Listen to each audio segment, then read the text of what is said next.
Selamat datang di Erwin Tametompo Channel. Salam dari kami di Talaut, Tapal Batas Utara NKRI.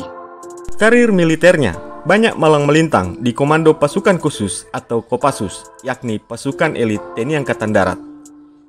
Dia kini ditugaskan di Komando Resort Militer 172 Praja Wirajakti atau Korem 172 PWY.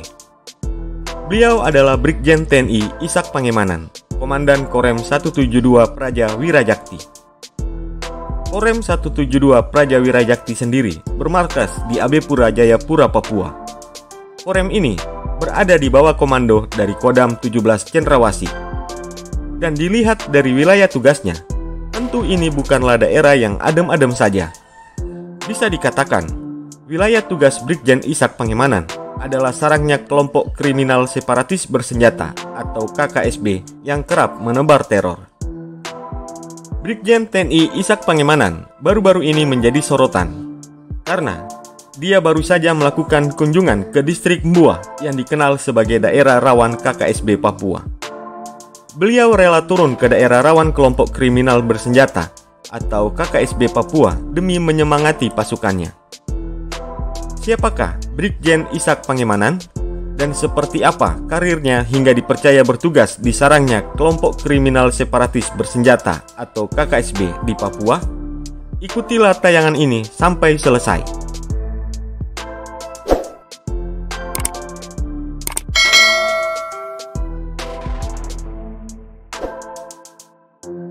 Dikutip dari berbagai sumber, Brigjen TNI Ishak Pangemanan merupakan perwira lulusan Akademi Militer tahun 1990.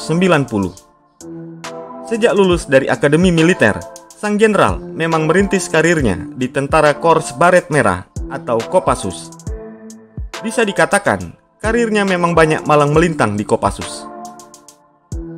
Sejak tanggal 9 April 2020, beliau mengemban amanat sebagai Komandan Korem 172 Praja Wirajakti. Brigadir Jenderal Ishak Pangemanan merupakan perwira tinggi kelahiran Manado, Sulawesi Utara tanggal 6 Maret 1969. Di Kopassus sendiri, sejumlah jabatan penting pernah dipegangnya. Antara lain, dia pernah menjabat sebagai Wadanten 441 Grup 4 Kopassus, Danten 1 Batalion 33 Grup 3 Kopassus, Kasih Ops Grup 3 Kopassus, dan Wadanyon 33 Grup 3 Kopassus. Masih di Kopassus, Brigjen Pangemanan pernah menjadi Pabandia Latsops Makopassus untuk kemudian dipercaya sebagai Danjon 32 Grup 3 Kopassus. Setelah itu, dia digeser ke Pukdikpassus dengan jabatan Dandensanda Pukdikpassus. Lantas, selanjutnya dia didapuk menjadi Kadepsus Pudikpassus. Berikutnya, menjadi Wair Kopassus. Di tahun 2011, Brigjen Ishak Pangemanan ditunjuk sebagai Wakil Komandan Grup 3 Sandi Yuda Kopassus, lalu dipromosikan menjadi Komandan Grup 3 Sandi Yuda Kopassus. Jabatan ini dipegang dari tahun 2011 sampai tahun 2013. Setelahnya, Brigjen TNI Ishak Pangemanan menjadi Pamen Ahli Bidang Parako dan Jen Kopassus. Dan dalam rangka pendidikan di Sesko TNI, Brigjen Ishak Pangemanan ditarik ke Mabes TNI Angkatan Darat menjadi Pamen Denma Mabes TNI Angkatan Darat. Setelah lulus dari sekolah komando, Brigjen Ishak Pangemanan dikirim ke Papua untuk menjadi Danrindam 17 Cendrawasih di tahun 2015. Dan setelah itu, dia sempat ditarik kembali ke Mabes TNI Angkatan Darat menjadi Paban Sahli Bidang Instra Kepala Staf TNI Angkatan Darat. Dalam rangka pendidikannya di Lemhamnas, Brigjen Pangemanan menjabat sebagai Pamen Denma Mabes Angkatan Darat. Dan setelah selesai di Lemhamnas, Brigjen Pangemanan kembali ke Bumi Cendrawasih dan dipercaya menjadi Danrem 172 Praja Wirajakti. Sehingga di pundaknya kini bertengger 1 bintang alias Brigadir Jenderal.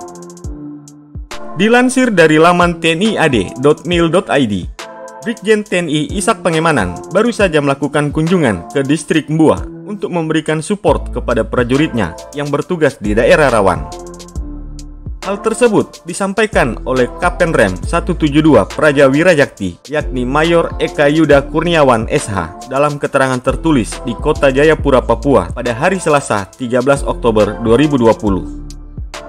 Diungkapkan oleh Mayor Eka selaku Kapten Rem 172 Praja Wirayakti, walau menempuh perjalanan yang cukup berat dan beresiko tinggi serta cuaca yang ekstrim, namun tidak menyurutkan semangat dan Rem 172 untuk melihat langsung kondisi prajuritnya di daerah penugasan di pedalaman Papua. Sementara itu, di hadapan prajuritnya, dan Rem 172 Praja Wirayakti, yakni Brigjen TNI Ishak Pangemanan mengingatkan agar selalu menjalin komunikasi dengan masyarakat serta meningkatkan kewaspadaan, mengingat akhir-akhir ini aktivitas KKSB Papua terus meningkat. Dan Rem juga mengatakan ada dua hal yang menyebabkan pos tidak diserang oleh KKSB Papua, yaitu yang pertama, KKSB Papua memang tidak punya niat untuk menyerang, dan yang kedua, pos selalu waspada dan membina hubungan baik dengan lingkungan sekitar tanpa membedakan siapapun mereka. Hal ini dimungkinkan mengingat Papua adalah tanah adat, yakni semua masyarakat pasti patuh kepada adat setempat. Saat melakukan kunjungan kerja ke distrik Mua, Brigjen TNI Ishak Pangemanan juga melaksanakan komunikasi sosial dengan masyarakat, tokoh adat, kepala suku, tokoh agama, dan juga turut hadir yakni aktivis HAM Papua, Theo Hesegem, serta intelektual muda Papua yang berasal dari daerah itu. Salah satunya adalah Lok Bere. Mengingat seringnya kejadian teror oleh KKSB Papua, Brigadir Jenderal TNI Ishak Pangemanan memberikan beberapa penekanan kepada seluruh anggota untuk mempertajam naluri tempur, khususnya kejelian membaca tanda-tanda alam dan kebiasaan hidup di sekitar pos. Selanjutnya, kembangkan kesiapsiagaan untuk mengantisipasi segala kemungkinan yang dapat terjadi. Karena pertempuran itu penuh tipu muslihat, sehingga harus cerdas mengembangkan siasat bertempur. Pertempuran itu keras dan kejam, sehingga harus selalu waspada dan tidak boleh lengah. Tetaplah semangat, jaga kesehatan, dan laksanakan tugas secara profesional dan penuh tanggung jawab. Turut hadir dalam kunjungan kerja tersebut, yakni Kasih-Ops Korem 172 Praja Wirayakti, Letkol Infantri Yosep D. Surbakti, dan Dim 1702 Jaya Wijaya, Letkol Infantri Chandra Dianto, beserta rombongan. Itulah profil dan biodata Brigjen TNI Ishak Pangemanan, yang merupakan perwira tinggi TNI Angkatan Darat yang malang melintang di Kopassus, yang saat ini ditugaskan di sarang KKSB Papua.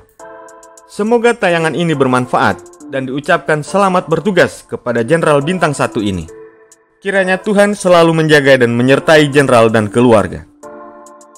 Jangan lupa like, komen, dan share. Kutunggu komentarmu untuk berkembangnya channel ini lebih baik di kemudian hari.